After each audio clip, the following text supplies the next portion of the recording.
undoubtedly familiar with the central role that gain curves have played in our understanding of reproductive ecology.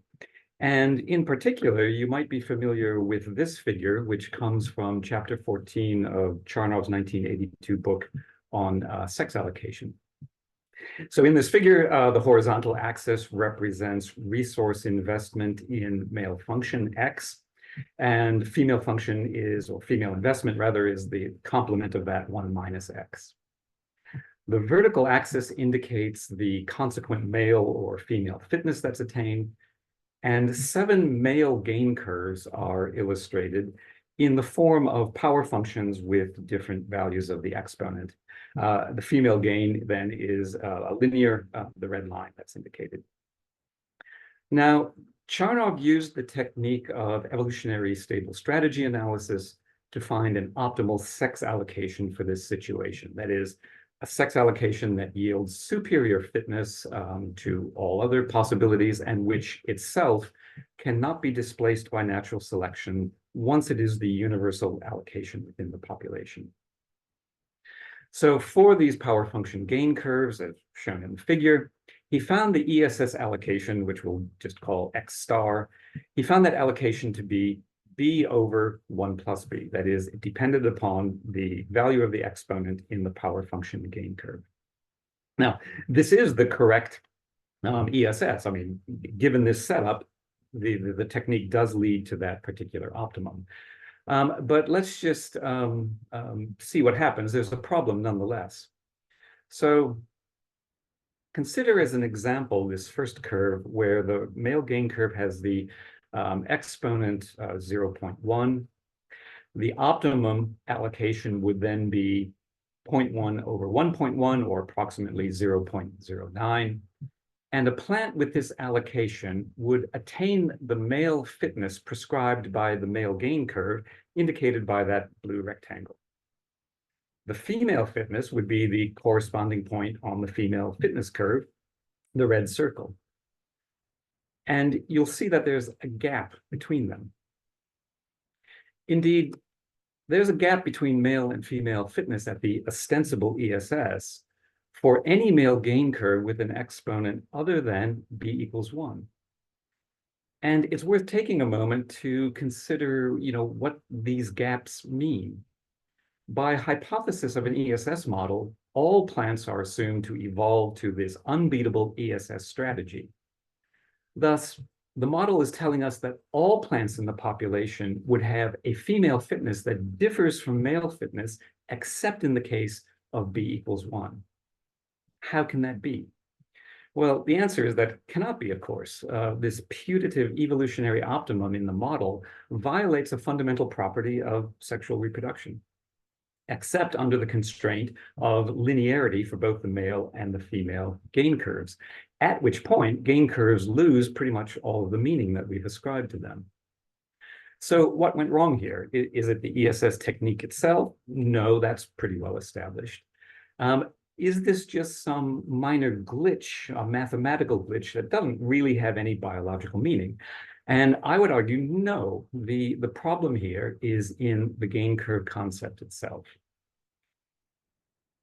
So why are gain curves flawed? Well, the problem is that fixed, independently specified male and female gain curves implicitly assume that an individual is acting, gains fitness, within a population background that always provides the necessary mates. So if, for example, a plant were to increase its male investment, its male fitness would increase in accord with this curve. And the ovules needed to attain this new level of male fitness are simply deemed to be present. But now, suppose that all males in the population increase their fitness in this way. Male-male competition would increase just at the moment when the supply of ovules in the population decreases due to the diversion of resources away from female function. And if we carry this example to the extreme of X equals 1, the population would produce no ovules at all, at which point there would be neither male nor female fitness. Now, of course, no ESS model predicts an equilibrium at X equals 1. But we're left with the implication, we're left hoping that fitness functions that actually describe impossibilities at a population level will nonetheless indicate the correct evolutionary optimum. So what gain curves are doing is committing a fallacy of composition. That is to say, we're supposing that what happens to fitness in a population is simply the sum of the individual experiences. And of course, that's not true. Now, those of you listening may well be thinking, ah, yes, there are many other situations in evolutionary ecology where we have this individual population level issue. So how did this gain curve situation arise? Well, to understand that, we have to go back to the Shaw-Moller equation, a foundation of sex allocation theory and the fundamental basis of Charnov's hermaphrodite sex allocation model. The Shaw-Moller equation describes the fitness of a focal parent that produces little m sons and little f daughters, in a population of capital M and capital F breeding males and females. The coefficient of 1/4 simply describes genetic transmission across 2 generations from the parent to its grand offspring. The ratios describe the focal parent's fair share of population fitness. Now, why fair? Well, if we suppose that the focal parent's sons and daughters are ecologically equivalent to all other breeding males and females in the population, then the proportion of zygotes that are produced by that generation, the proportion of zygotes to which they contribute should, on average, simply equal their own proportions in the breeding generation. Shaw and Moller never specified what the total population fitness in this situation is, and they can get away with it. It can be left as an unstated total, but it may be helpful to make it explicit. So let's just say that Z zygotes are produced by this breeding generation. The simple flaw in the gain curve concept, or at least in Charnov's initial formulation of gain curves, was that he put independent male and female gain curves into these fair share ratios. What he should have done is to put non-independent gain curves into the total population fitness Z. And I hope the reason is relatively apparent. If, say, a male gain curve actually describes fitness gain, it must equally describe female fitness. So if a gain curve actually affects male fitness, it affects female fitness and therefore affects total fitness. Total fitness needs to be a function of the sex allocation. So let's just do this. Let's make this total fitness a function of the sex allocation. Start with the Shaw-Moller equation, in which we've made the total fitness explicit. And suppose that a population consists of H hermaphroditic parents, each of which has 1 unit of reproductive resource. And if this unit is used entirely for male function, we get Km sperm. And if it's used entirely for female function, we get Kf eggs. Now, if a fraction X of resources is used for male function and the remainder for female function, this population will produce H times Kf times 1 minus X eggs. And this is also the maximum possible number of zygotes that might form if all of them are fertilized. But now let's suppose that the diminishing marginal efficacy of male function allows only a fraction X to the power B of these eggs to be fertilized.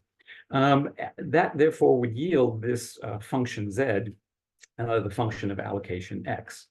And we can now write a Shaw-Moller equation with this specification of the total fitness.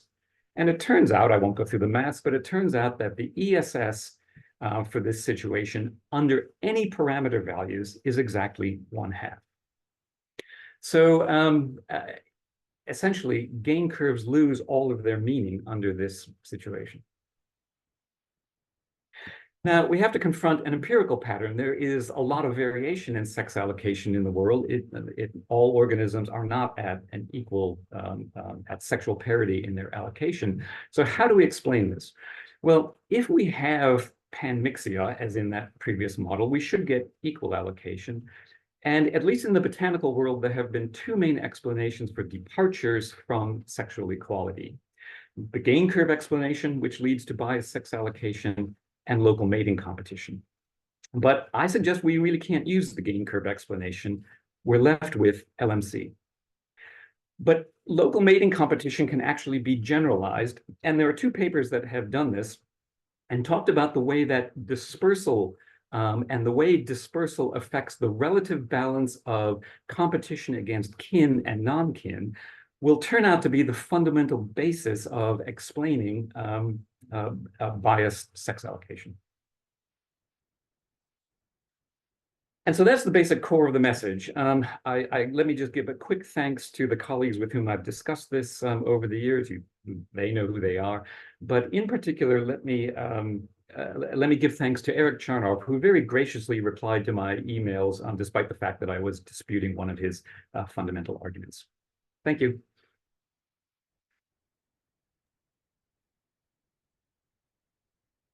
All right, thanks, Martin. Are there any questions? I see a hand up. David?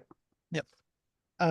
Since Charnov replied to you, I'm curious, was he persuaded? And if not, did he explain his reasons why not? Or did he have clear reasons why not?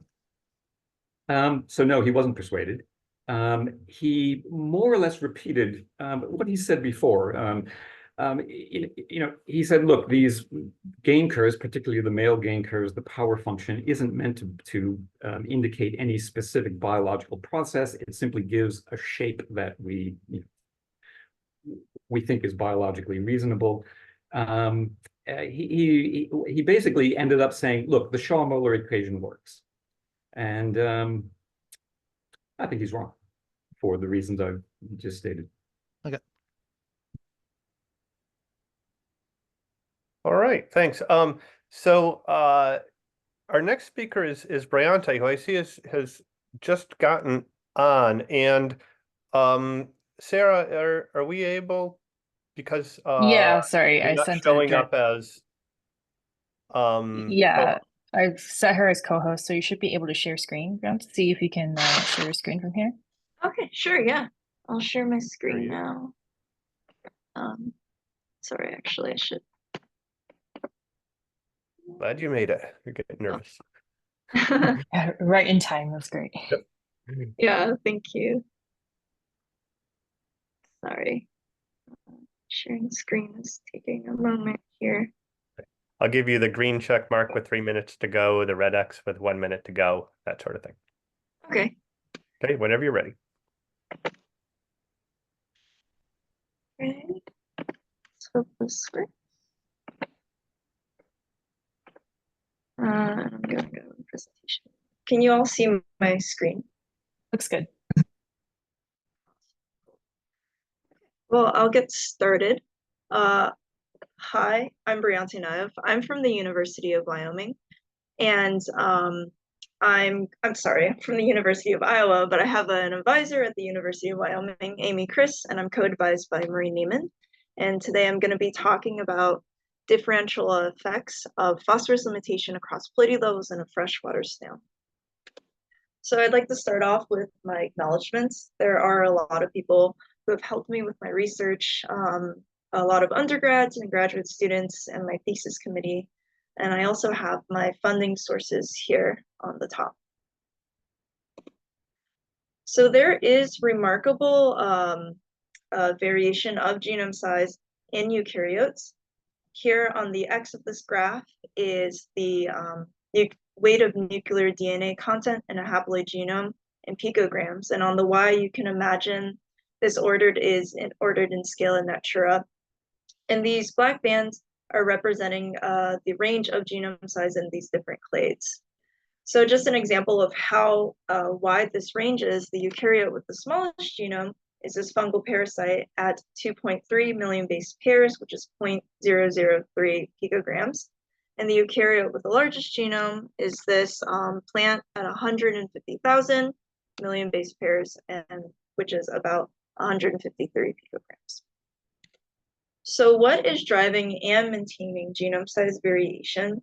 there are many hypotheses that could explain genome size variation and explain genome size evolution that are not mutually exclusive.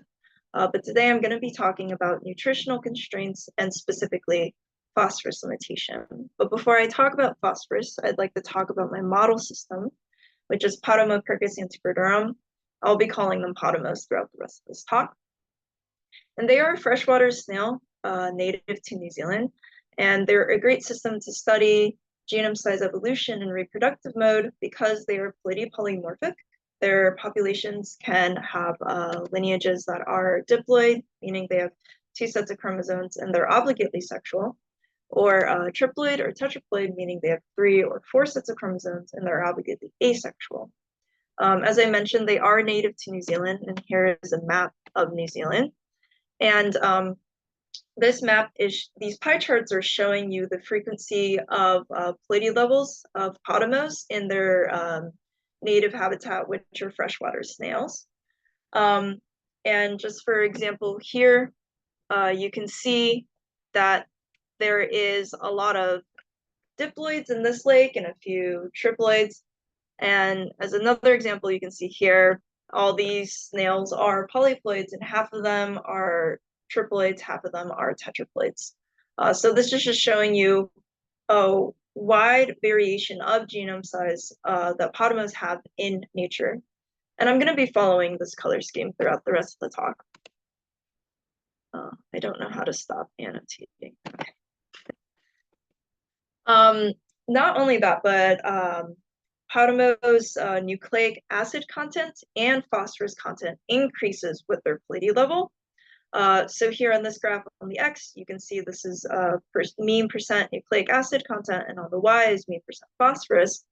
And you should notice that there are diploids that are closer to the bottom left of the screen, and tetraploids are closer to the top. Sorry, not tetra. Triploids are closer to the top. And you can see that nucleic acid and phosphorus content are a direct reflection of each other. And you can also see as nucleic acid and phosphorus content increases, so does pleiade level. And something that is emphasizes this point is that after this research was published, it was found that this lineage at the top up here is actually a tetraploid lineage, which further emphasizes the point that as nucleic acid and phosphorus content increases, so does it does so with pleiade level. We have seen there is evidence that phosphorus limitation can be imposed in laboratory settings. So here on this graph, we have an example of phosphorus limitation influencing reproduction. So on the X, we have snail length, and on the Y, we have probability of brooding.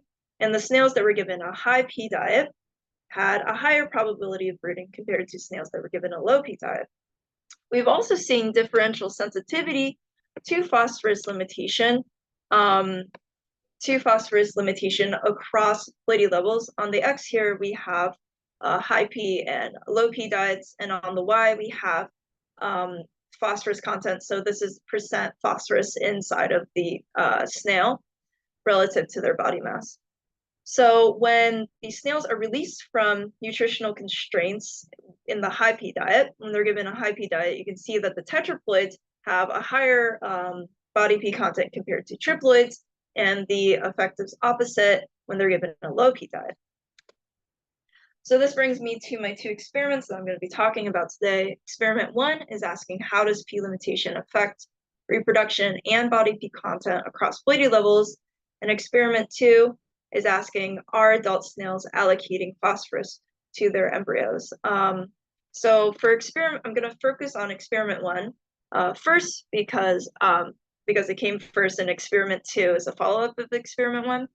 And I'm not going to have enough time to talk about reproduction, but which here means embryo count. But today I'm going to be talking about body P content.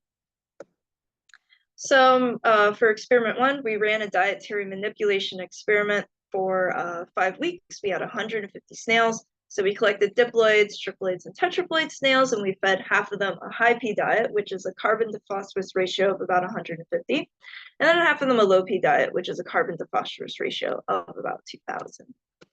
And then at the end of 5 weeks, we measured the reproduction, by dissecting them and removing their brood sacs, which you can see over here. Maybe I can do like a laser pointer this time. Yeah, which you can see over here. And after we counted their embryos from the brood sacs, we measured their body P content using colorimetry. So this is just a type of elemental analysis that we can do. Something to mention here, though, is we separated the adult snails from embryos, their embryos if they had any embryos. And that is important later on while I talk about the results. So we just have body P content information of for only adults and not the embryos.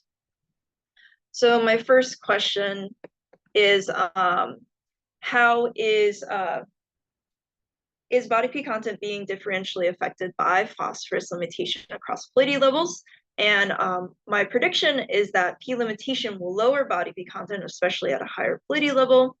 So for example, tetraploids that are given a high P diet, we would expect would have the highest body P content compared to the diploids and triploids that were given a high P diet. And then we were also predicting that snails that were given a low P diet, like specifically tetraploids, would have the lowest body P content compared to diploids and triploids. And I ran a generalized linear model. Adult body P content was the dependent variable, and just as a reminder, we didn't have embryos in this analysis. And I can talk more about the model later if you're interested. But what we found from this model is there was a differential effect of phosphorus limitation across pallidity level, the p-values over here. We didn't find any significant pairwise comparisons, but this was interesting because it wasn't in our predicted direction. We would have expected maybe tetraploids to be up, tetraploids given a high p diet to be up here, and then the diploids given a low P diet to be higher as well than where they are. So we started to question where our predictions came from and also our methods. And one, a lot of our predictions have been based on juveniles because that's what most of our experiments have used. And two, we also went back to this idea of, well, we removed the embryos. What if potentially these adult snails were allocating the phosphorus to their embryos? So now our question is body P content affected by reproductive status? So is it affected by whether a snail reproduced or not? And our prediction is that if P is being allocated to embryos, then reproductive adults will have lower body P content. And our dependent variable here is still just the adult body P content, but we square rooted it to do a general linear model. And what we did find is that there is an effect of phosphorus treatment still on body P content, and there's an effect of reproductive status on body P content, but the interaction was marginally significant. So here on the X, you can see whether a snail is, these groups of snails are reproductive or not reproductive.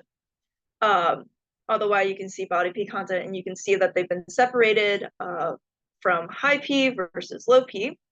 And the non-reproductive snails that were given a high P diet actually have higher body P content compared to the reproductive snails. And it's pretty comparable between the different snails that were given a low P diet. Of course, there should be caution here because there are only 3 snails that were not reproductive given a high P diet. So this brings me to experiment 2, which is a follow-up of experiment 1, and I'm asking, are adult snails allocating phosphorus to their embryos? So I ran another dietary manipulation experiment with 160 snails. Half of these snails were given the same low P diet, a C to P ratio of 2000, and the other half were given a moderately P limiting diet, which is a C to P ratio of 500. And that was just essentially harvesting and culturing our algae incorrectly. But these results, I think, are still going to be interesting. So we ran this experiment for about 6 weeks, measured reproduction by counting up embryos after dissection, and then we measured body P content. Instead of using colorimetric analyses this time, we used mass spec. And this time we definitely included the embryos. We separated the adults and embryos, but we included them in the analyses.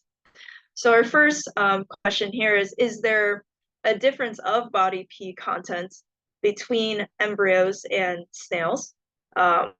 So if embryos, my idea here, my prediction here is if embryos are P sinks, then embryos will have a higher percent P compared to adult snails. So our dependent variable here is body P content. Our factors is snail versus embryo, P treatment, and growth rate. And something I do want to just mention here is that our current sample size is 44. So these are just really just ideas right now. But what we did find after finishing our model is that there was a significant difference between embryo and snail body P content. And you can see right now that embryos have a higher body P content compared to snail. We are going to check these two snails here to make sure that they are, I mean, they're obviously outliers, but make sure that they're not errors. And this brings me to, oh, and something also to mention right now is that the embryo, the median of percent P for embryos is, without these outliers, is 1.1%, while the median of percent phosphorus for snails is close to 0.6%. So even without the outliers, we can see that there's a difference here. So summary of my results, there is a differential effect of P limitation on body P content across fluidity levels. However, it's likely that adult snails are allocating phosphorus to embryos instead of growth. And there's potential that embryos are more P-rich compared to snails if these adults are allocating phosphorus to their embryos. So right now where we're at is we just have to continue our elemental analyses of the second dietary manipulation experiment, and again compare the embryo versus snails. Thank you, and I'll take any questions. Thank you, Briante. We don't have time right now for questions. But if you do have questions for Briante, please put them in the chat. And we will now go on to Zach. You ready, Zach?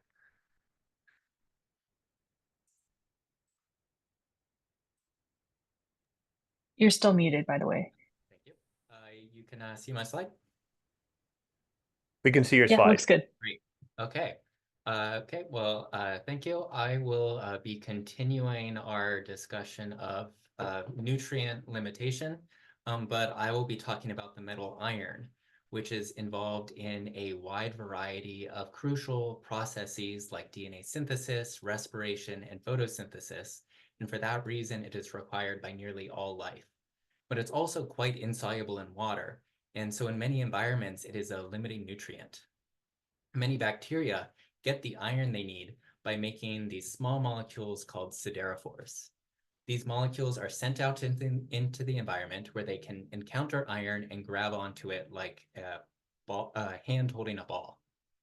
That iron siderophore can then be taken back up into the cell through specific transporters on the surface of the cell. And then that iron can be used for the necessary functions. And siderophores are public good. And that means that there's no guarantee that a siderophore that's made by a bacterium will end up with that bacterium. And often they end up with a strain that doesn't actually produce a siderophore, but can take it up. And those are called cheaters.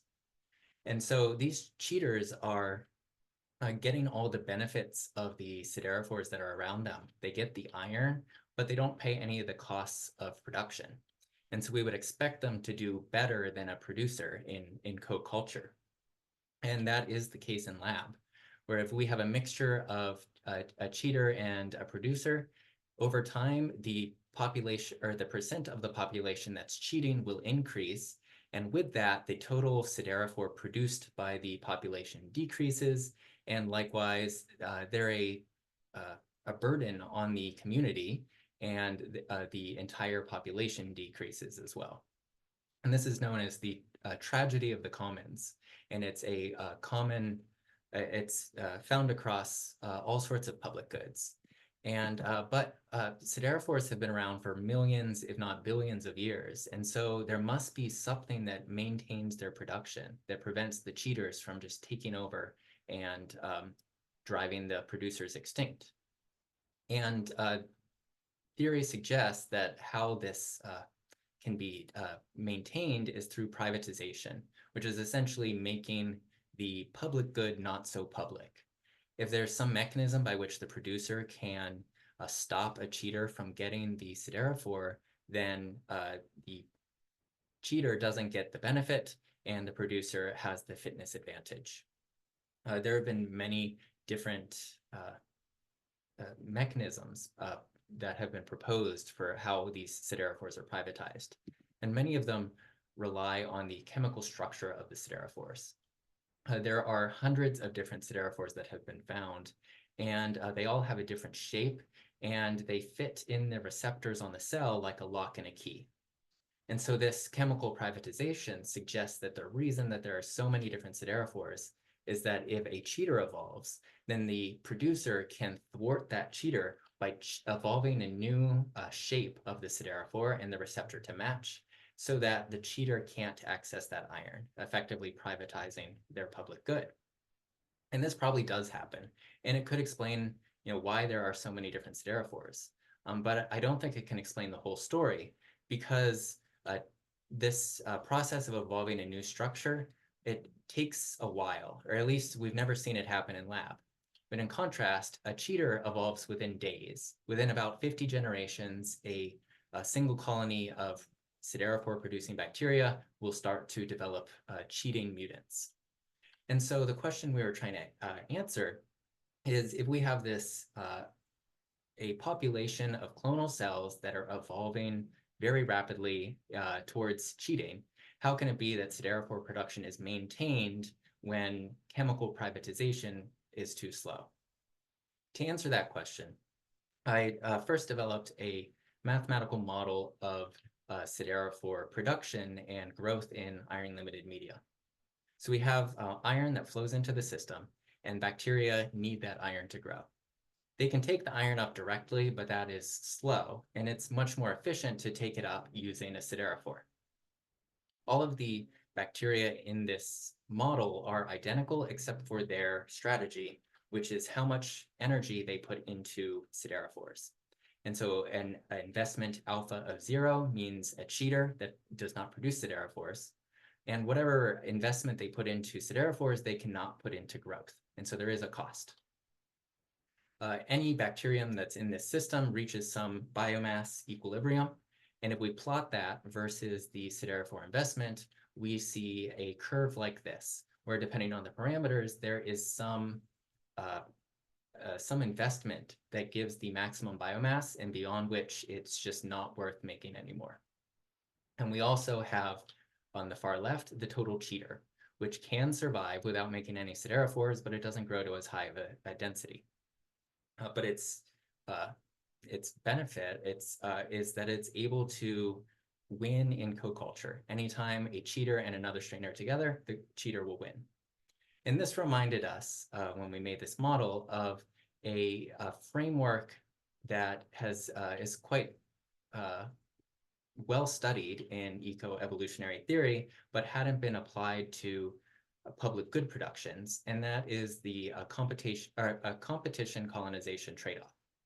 So we imagine that there's a field of flowers, and some of them are infected with bacteria in their nectar. We have 2 strains of bacteria that can infect these flowers, and one of those strains is called the competitor. Whenever the 2 strains are together in the same flower, the competitor always wins. But the other strain reaches a higher cell density. This is the colonizer. Because it reaches a higher density, it's more likely to be picked up by one of the pollinators and spread to a new flower. And so it moves more quickly through the population. And so the competition colonization trade-off shows that for certain situations, the competitor and the colonizer can coexist within the population, where the colonizer is always escaping from the competitor.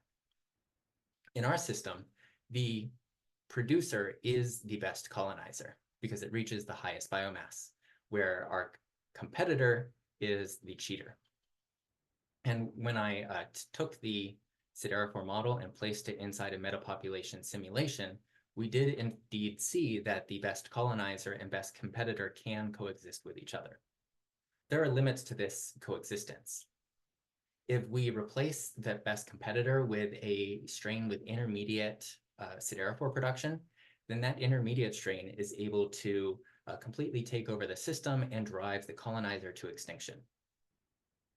And because our simulations closely match the previous theoretical work that has been done in a deterministic model of competition colonization, we can use that to explain what's happening here. Every strain that lies on this axis of best competitor to the best colonizer casts a shadow on the system. And this shadow means that any other strain that is inside that shadow will go extinct. And so when we started with the best competitor and the best colonizer, the best competitor's shadow is quite small. And so the colonizer is outside of the shadow and the two strains can coexist. Whereas this intermediate strain, its shadow extends beyond the best colonizer. And because it's living in the shadow, that colonizer cannot survive. But this strain in the middle is susceptible to invasion by a mutant that makes slightly less siderophore and is a better competitor. And we can imagine that this process happens over and over, and we get this march downward towards cheating, towards this best competitor. When we add mutation to our model, that is exactly what we see, where we start with the best competitor or the best colonizer at an alpha of 0.3, and over, mutants come in and replace that strain until only the cheaters have remained. But in nature, we don't just have these tiny shifts like in this simulation. At least in the lab, we see that there are certain strains that will suddenly produce far more siderophore than their ancestor, and we call these hyperproducers. And theoretically, these hyperproducers could be jumping up above the shadow of their parent and occupying this niche in the range of better colonization. And the competition colonization trade-off suggests that over time, this can happen over and over, and we can end up with many strains that are all coexisting with each other, and they're all filling up these available niche spaces in what's called species packing. And when we allow the simulation to, our bacteria in the simulation to make these large jumps towards hyperproduction, that is exactly what we see, where strains come in with a high siderophore production, and then they are replaced, but that opens up a new niche space for a new hyperproducer to evolve. And by that method, we can get strains that are producing far more than the minimum. Remember that a total cheater can survive in this situation, but we have a lot of bacteria that are producing siderophores. If we sample random time points and random patches throughout this model, like a researcher might do who's out in the field collecting bacteria, we see that we get a wide range of siderophore investments, from cheaters to robust producers. And strikingly, this distribution is quite similar to what is actually seen when researchers go out in the field and collect bacteria and find out how much siderophores they make. So in conclusion, we built this model of siderophore production inside a metapopulation, and this competition colonization trade-off naturally emerged. And it predicts that we can get high levels of siderophore production with no form of chemical privatization inside a patch. The cheaters always win locally, but we can still get the siderophore production. And finally, this species packing as part of the framework suggests that we can have many strains that are all existing at the same time, and that can explain this wide distribution of siderophore production that's actually seen in nature. And with that, I thank you all for listening, and I'm happy to take any questions. All right, thank you, Zach. That was great. Now we definitely do have time for a couple questions. I think at least one question. If I can jump in. A fascinating system. I'd never heard of this before. You've offered a metapopulation explanation. I would have thought that the spatial viscosity of a population mattered a lot, so that a well-mixed population would be very different from bacteria growing on or in a substrate. Is there anything known about that distinction that's relevant? So it definitely does matter. Well, so in well-mixed systems, it does seem like the cheaters do better than in a more spatially separated system like this. I mean, we're imagining separate flowers here, but it could be different particles in the ocean or just like, yeah, separate biofilms. There has been some theoretical work that suggests that they are,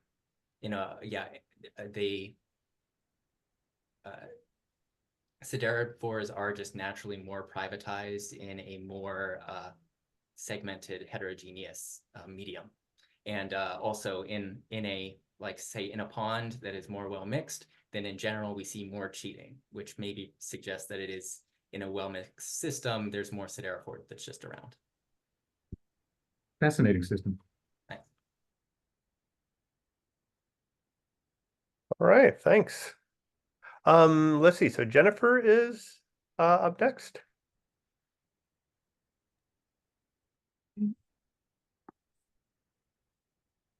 Let's see.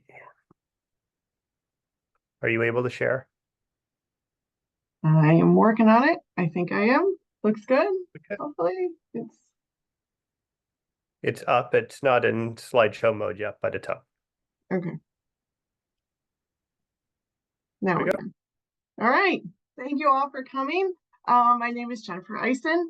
I am faculty at the College of Worcester, which is a small liberal arts school in Ohio here.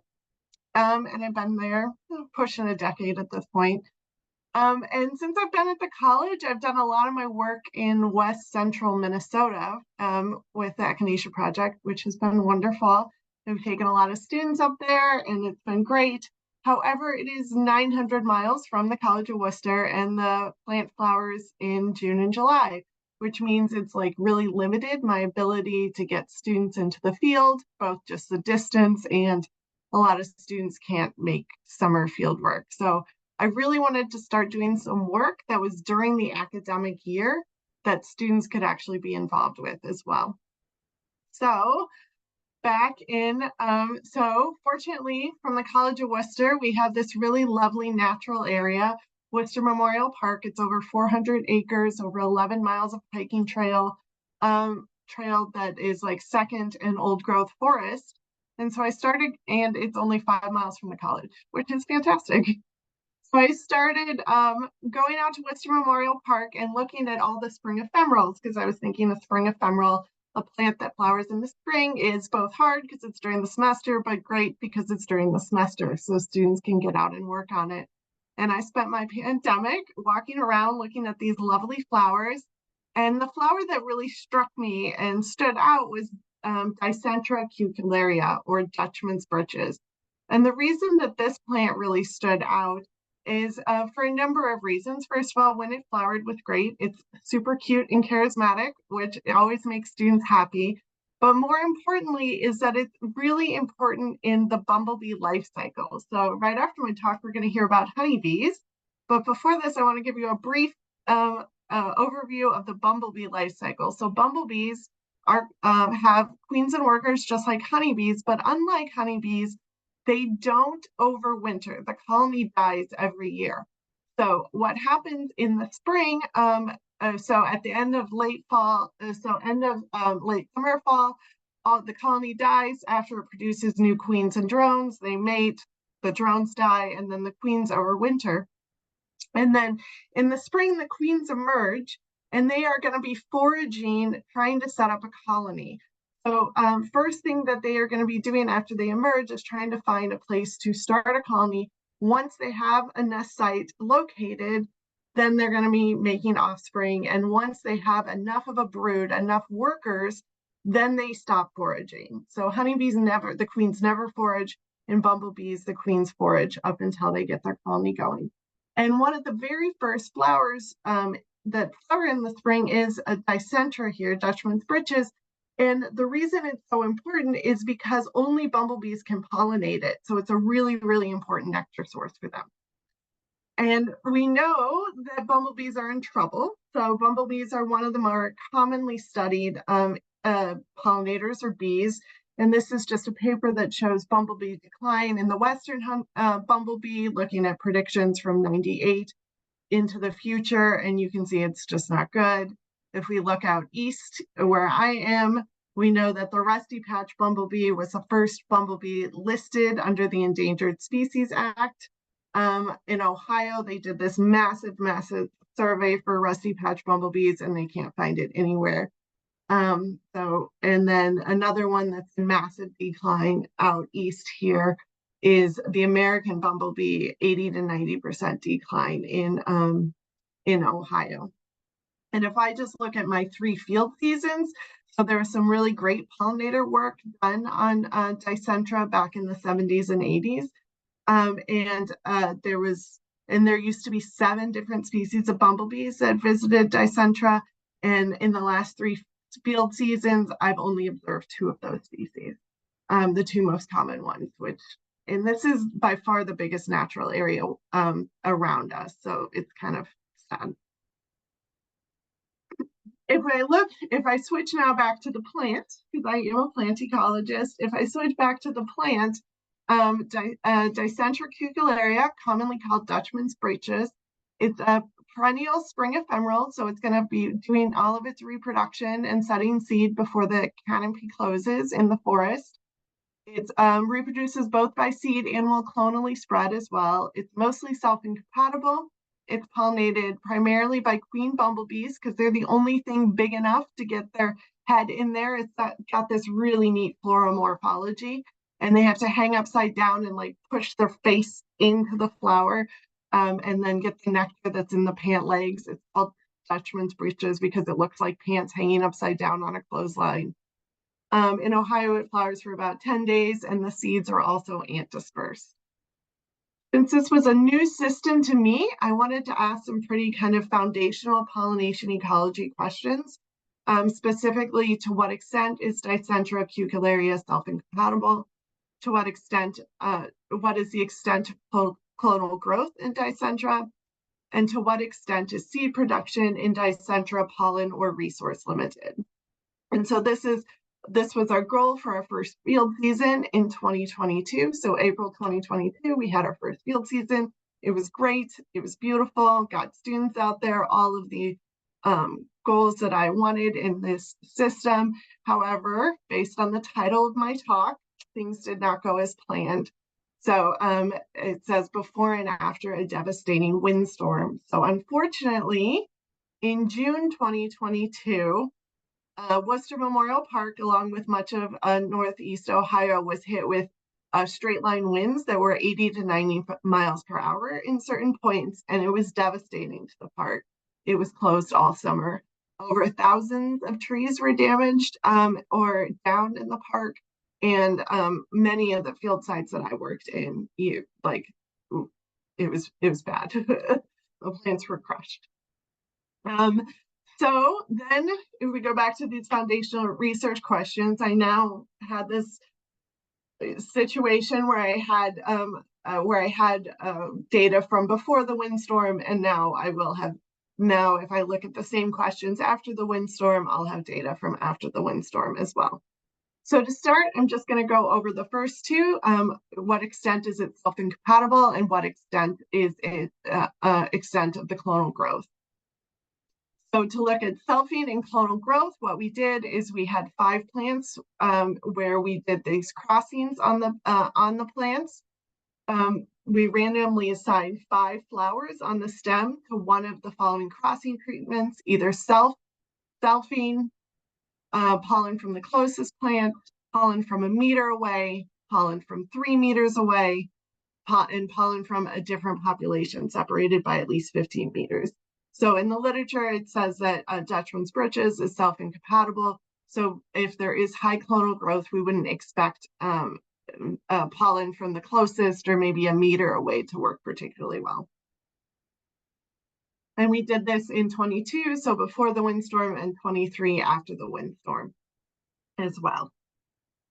And then in the lab, my students, what they did is they were actually we harvested the pods before they dispersed, and what they were able to do is actually look at the fertilized seed, or the fertilized ovules, or the seeds, as well as the unfertilized ovules as well. So we have kind of seed to ovule ratios, as well as not just seed counts in the lab. If we look at 22, our results, so this again is before the windstorm, what we did find is that selfing definitely had reduction in seed set, or in both. The top graph is a proportion of fertilized ovules per pod, and the bottom graph is mean seeds per pod. And in both we see that selfing was significantly lower, but that 11 out of 54 crosses did produce pods, so it wasn't complete. And then there was no evidence of clonal structure. So all the other crosses were not significantly different from each other. So even from the closest plant, it worked. If we look this at in 23, we see very much the same results. And so selfing is lower than the others, and then there's no difference across the other 4 treatments. So we're not seeing a lot of clonal spread in this population, at least not yet. If I go to my kind of other experiment where we're going to see the extent that seed production is pollen or resource limited in this population, what we did is we picked 2 sites out at Worcester Memorial Park with about 90 plants in both years. And at the plant treatment, what we had is we had open pollinated plants. We had open pollinated plants where where all of the flowers were given supplemental pollen. And then we had open pollinated plants where half the flowers were given supplemental pollen. So this is from a paper, Zimmerman and Pike, I think 80 or 78 or something. And what this leads to is it leads to 4 different pollination treatments if you think of it at a flower level. So you have control flowers on control plants, control flowers on half supplemental plants, supplemental flowers on half supplemental plants, and supplemental flowers on full supplemental plants. And this allows for separation of pollen versus resource limitation. For pollen limitation, you can just look at the control flowers on control plants compared to the supplemental flowers on full supplemental plants, or within a plant, the control flowers versus the supplemental flowers. For resource limitation, it's a little bit more confusing, but it's a neat design that does allow parsing out resource limitation. So you're going to be comparing the half supplemental plants to the whole treatment plants to test for resource limitation. And what that means is you look at control flowers on the half supplemental plants, and they should have slightly better seed set or seed to ovule ratio than control flowers on the control plant. And then the opposite should be for supplemental flowers on the half supplemental plant should have slightly lower seed set or seed to ovule ratio than the supplemental flowers on the fully supplemental plant. And if you didn't follow all that, it really actually doesn't matter because we didn't see anything. So basically all 4 treatments had high variance in proportion of fertilized ovules per pod. Here, these are my 4 different treatments, and the top graph is fertilized ovules per pod and seeds per pod. But there was no evidence of pollen limitation and no evidence of resource limitation. So we all are seeing high variance. So I think there's something going on, but it's not showing up here necessarily. In 2023, after the windstorm, it was pretty much the same story. We did not see evidence of pollen limitation or evidence of resource limitation between these 4 treatments. But again, super high variance where we had some pods producing 0 seeds and some pods producing 20 seeds and different proportion of seeds as well. What was interesting is when I did the models is there was a pretty a significant site difference. So I did this at 2 different sites at Worcester Memorial Park, an upper Trillium site and a site that is smaller and a little bit more isolated, and a site that is a really large continuous site at the park. And what I found is that the smaller, more isolated site had both had significantly more seeds per pod and a significantly higher proportion of fertilized ovules per pod than the larger, more continuous site, which I still don't know what's going on there, but it was kind of a robust finding. In terms of future directions, this windstorm is still pretty recent. We did similar studies this year in 24. I do think maybe we might see more clonal spread after because once the canopy opens up, what happens is, or once the canopy is opened up, what happens is since the canopy won't close, now the plants will start to experience heat stress that they wouldn't usually experience, because once the canopy closes up, and now there's these huge gaps in the canopy. So we might see a lot of plant die off, but that could then lead to more clonal spread. I'm not really sure. So I want to keep looking at it. I do have a bunch of students doing some stuff out there. I've also noticed a big increase in invasive species out there at these sites. So there is a really active friends group at the park that works really hard to kind of control the invasive species. But I wonder if something's going to go on there. And then I mentioned this briefly, but the plant is also antispersed. So it would be interesting to see anything with that. And with that, I would just like to acknowledge all the wonderful undergrads who worked on this research and got out into the field. And I would like to have a special thank you to Dr. Chia Lin at Ohio State, who she did her dissertation work on squirrel corn, which is a congener. And she has been instrumental in helping me get the system up and running. So if I have any time for questions, I'll take them, but maybe not. Thank you, Jennifer. I think we have time for one short question with a short answer. We have one. Are there any questions? If you don't at the moment, I've noticed that there have been questions for a couple of our speakers already in the chat that they've been answering. So we are about to finish up, and before we do that, and I'll make sure that Maribeth gets all the time needed. I do want to take a moment and make sure that we thank the meeting organizers, the staff who have been here. This has been a great conference, doing something all virtual like this. It ran very smoothly. I think I could tell most of the speakers have had, it's been easy for you to get your talks up and running, and I think it's been great. So let's make sure that we thank them. And let's see.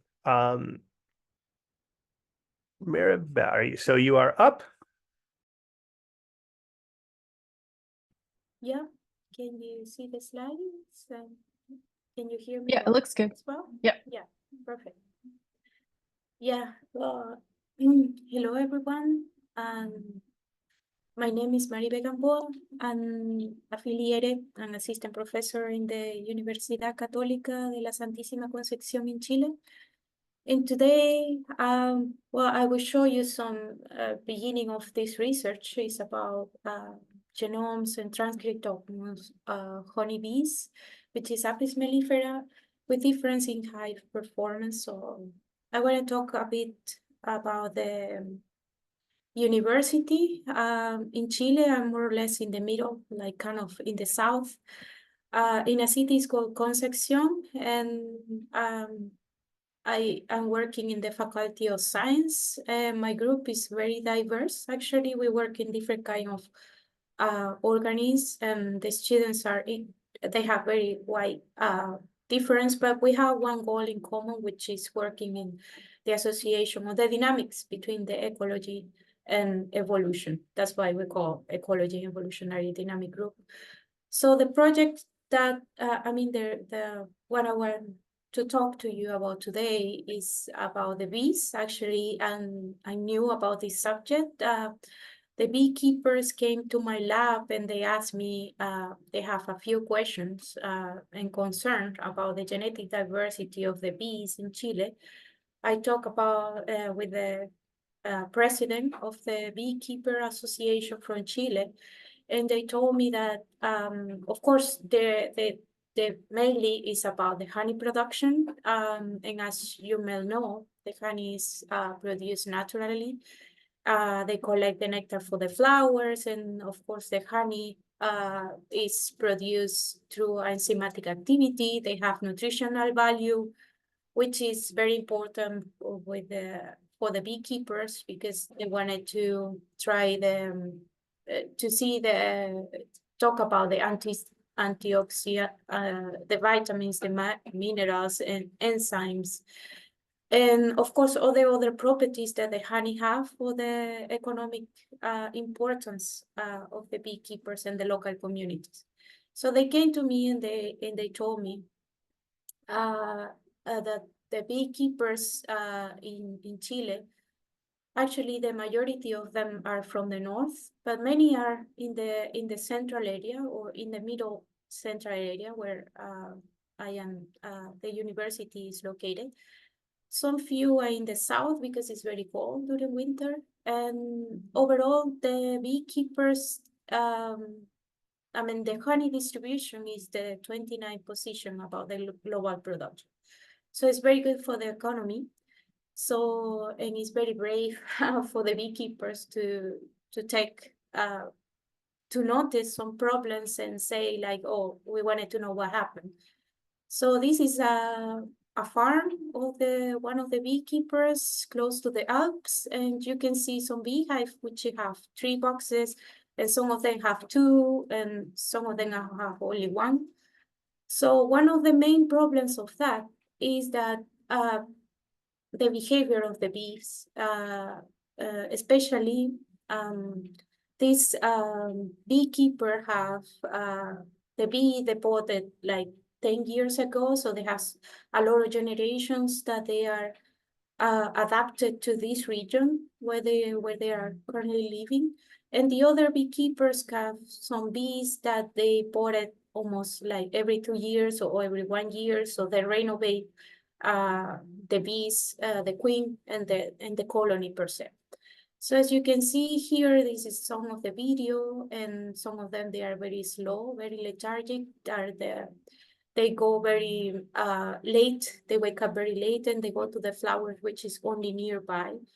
With the other ones, the beehive, they are very active all the time. They have a lot of bees. They wake up very early, very energetic. They go to the flowers, which is very far.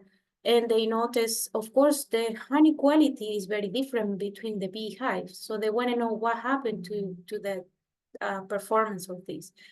So the main, first of all, the first things that come to my mind is probably, okay, maybe they have some die of disease or something is happened with this die of colony. But of course, the beekeepers know more than me about this subject, and they say, no, we don't think it's a disease because they came from, they have the same care, it's in the same area, and they take care the same, they came from the same queen, so maybe it's something else. So that's why I look in very different type of topic, and of course looking about how is the bee health of the colony per se. Is we talk about the pesticides, which is not the problem about here because the local community probably could be a habitat loss. Maybe not these bees, but probably in the future, because I don't know if you saw the news, but maybe and last year was a big fire here in Chile, actually almost every year, and the habitat get lost, especially the flowers and the wildflowers where they get the pollen. The climatic change, of course, the change of temperature is one of the main factors that could be happening, especially in this region close to the Alps, because the change of temperature and pathogens and parasite. I don't discard this idea. There could be a factor here. And another important factor, and that's why the beekeepers came to me, is the genetic diversity, because of course, as you may know, low genetic diversity can make the bees population more vulnerable to disease, parasites, and overall environmental changes. So knowing about this, I wanted to, of course, first of all, to check the genetic diversity between the beehive, between these, the slow and the active one, and explore some gene expression about these colonies as well. So the bee collection actually have bees from different regions, but I'm working specifically with a beekeeper from the regions where I'm located, which is a Bio region. So I have 6 different ones that more or less are separated from the north, in the central or middle part of the region, and in the south. And we did DNA extraction, the whole genome analysis, and do some reference alignment with the reference sequencing from the database. But also we did some multiple alignments between different bee and the bee colonies that we took. We wanted to reduce the individual variability because we wanted to just look about this behavior, which is slow and very active one. So that's why we try to combine just bees who have this type of behavior. In the future, I hope to have, because we have some problems about the alignment that we talked just in the next slide, we wanted to do, of course, a haplotype network to see the diversity and how is the bee colony doing. And so phylogeny, because the beekeeper says that they have this colony for long generation, like 10 years generation. So I wanted to see if they have some adaptation on some clue in the molecular level that can tell us that this with other bees like Europe or America, the North America, they have some changes. So for the transcript part, we did some laboratory extraction. We construct the RNA-seq library, and we send it for Illumina sequencing. And the bioinformatic part, I decided to do a de novo assemble because of this. I don't want to lose some information because it's not matching with the reference genome, which is maybe in the next slide we'll show you some results. Therefore, I did some homology search, so looking by individuals and to reduce the individual variability to see only the behavior between slow and active one, also reducing the region, the north, south, and the middle. I will look about that later, but now I wanted to concentrate only in this first problem for the beekeepers. And of course, the gene quantification. And we took the temperature variation to do some correlation because there is 2 degrees difference between in the north, middle, or south of this region. Even though, as you can see, it's very small area, we have some variation in temperature, especially those colonies that are close to the Alps, which is very cold. So we took that and we do the reference as a assembly with the reference genome, and we only get we obtain the whole genome sequencing. We get around 60 million reads, so a little bit more than that, but only 12 million were assembled. So I think probably they have some problems in the assemble. This reference genome is from European bee. I'm not sure because just started with the bees. I don't know if there is a problem with the matching with the reference, but it's all there is Apis mellifera. So I was wondering what is happening with the. I will look about this into it in more detail, like doing subtile algorithms, so see what happened with the sequences. But now in the presentation, I wanted to focus more in the transcriptome profile, so I get more than 1,000 million reads, and after quality filtering the novel sample, I get between 500 to 1,000 contigs. So more or less, after all the homology search for separated by region and by active and slow, I get more than 3,000 genes, and quantification more than 1,001 for that. So I did quantification of the genes, and to see the expression between north in the middle, between north in the south, middle in the south, north and middle and the north, and all these combination give me 468 genes, and what differential expression between active and slow high. And some of the genes were very nice. They are separated very nice in the expression. So when I look, this is overall differential expression, within regions, we cannot see it very well. But one of the things that I found 22 genes that were between very well differential expressed between the slow and the active one. And they want to see the expression and the correlation. Some of them got very good correlation with the temperature. As you can see, these two different genes. And actually one of the genes function much with fighting with the development and the resistance with the pathogens. This is PTF2 genes, and is found actually in plants, and that studies show a variation rather by latitude, but the expression of the gene is based on this development of the plant.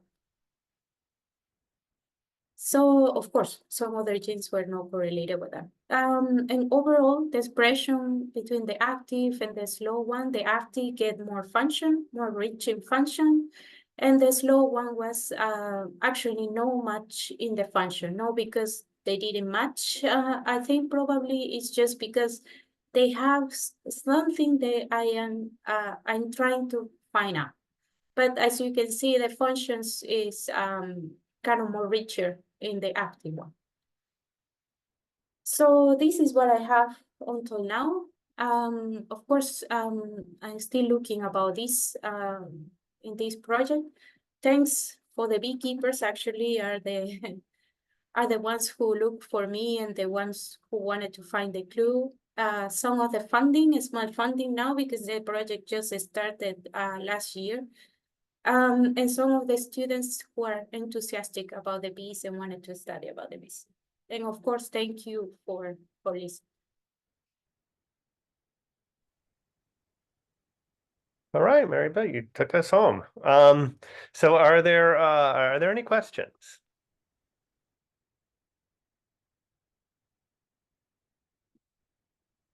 Let's see. Looking at the chat.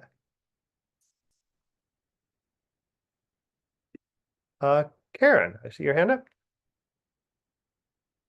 Hey, I'm just wondering what you're hoping to work on next. Like, are you going to expand regions, or what's your next hope for a plan with your experiments? Yeah, that's a good question. Actually, I have a lot of bees from the beekeepers because they send it a lot. So I have different region, more in the north because there is a lot of population there. But actually, I will go to Rapa Nui, which is an island close to Chile, in the next month. They have a unique population. The beekeepers say is very unique, that the honey production is very different. Probably it's just because of the flower, but the beekeeper think that they are separated from the ones in the continent. So I wanted to see that bee, and is actually as different. Of course, they know better than me, but I wanted to see if in the molecular level we can find something. So this is the next step. Thank you, Karen, for the question. All right, thank you. So that is the end of this session, which I'm not sure is the end of the meeting. I don't know if there's another one still going. But thanks for everybody for coming, especially those of you who it might be after midnight for you. So again, appreciation to all of the folks who organized this. And for those of you who are able to be in Montreal, hopefully we'll be able to meet in person. And a huge appreciation